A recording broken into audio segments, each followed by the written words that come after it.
John Costello had crossed half a continent to shake hands with a lawyer, and instead found himself shaking, gently and all over, at the feet of the Empire State Building. He and Frank Battista had been reared on a patch of farmland so far from the works of man that a two-story barn passed, in their county, for architecture. Now the pair of them, two brown-faced young men not long out of their teens, got up in cowboy boots and hats that had been fashionable somewhere, once, stood among the granite canyons of New York, and let the city roar over them like water over stones. Had a distant and conveniently deceased relative not willed John a sum of money that required, of all barbarous things, a meeting with a lawyer, neither boy would have come within 1,000 miles of a subway. The skyscrapers undid John entirely. But it was the Empire State that stopped his heart clean, the way a hymn will. He tipped his head back until his hat threatened mutiny and began, with the earnest patience of a man counting his own cattle, to number the floors. He arrived at 102. This would not do. 100 a man could believe. 101 perhaps if the architect had been feeling generous. But 102 had the ring of a miscount, and John, who trusted the world a good deal more than he trusted himself, started over.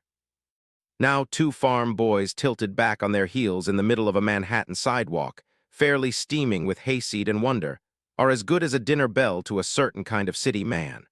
One such heard the bell. He was a nobody of about 25 in a suit of respectable black, with black shoes and a policeman's baton swinging at his hip like a badge of office he had awarded himself.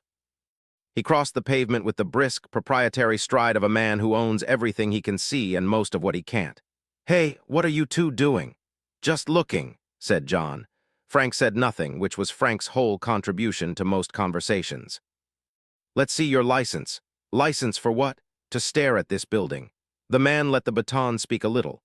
"This here's a national monument, an American icon. You can't just stand and gawk at it for free. You need the permit. Where's your permit?" "We're tourists," John said. "We don't have any such thing." "Then it's a fine." "Fine." John's voice went flat and hard as a fence rail. "I'll pay no fine." "Then it's the judge, and a morning in court explaining to his honor why you came all this way to break the city's laws." Frank found his tongue at last. "Pay it," he murmured. "We've no business tangling with the law so far from home." John chewed on that. "All right, how much?" "Depends." The man produced a small notebook with the flourish of a headwaiter. "Which floor were you staring at?"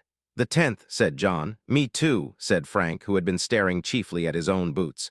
10th floor. "That'll be $20, 10 a head and cheap at the price." John drew out his wallet, peeled off a 20 and surrendered it.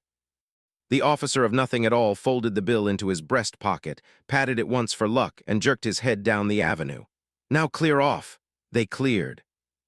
And when they had put a good block between themselves and the Empire State, John began, very quietly, to shine. "Frank," he said, "did you see me handle that fellow? Told him the 10th floor, cool as morning milk, but I wasn't looking at the 10th. The whole time I was staring dead at the 101st. He hooked his thumbs in his belt and grinned up at the ribbon of sky between the towers. $20 for a 101st floor view, and he never knew the difference. Frank, is there a smarter man than me walking this whole city?" Frank weighed the question with all the gravity it deserved, and kept his conclusions to himself, and overhead serenely indifferent to the tariff on wonder.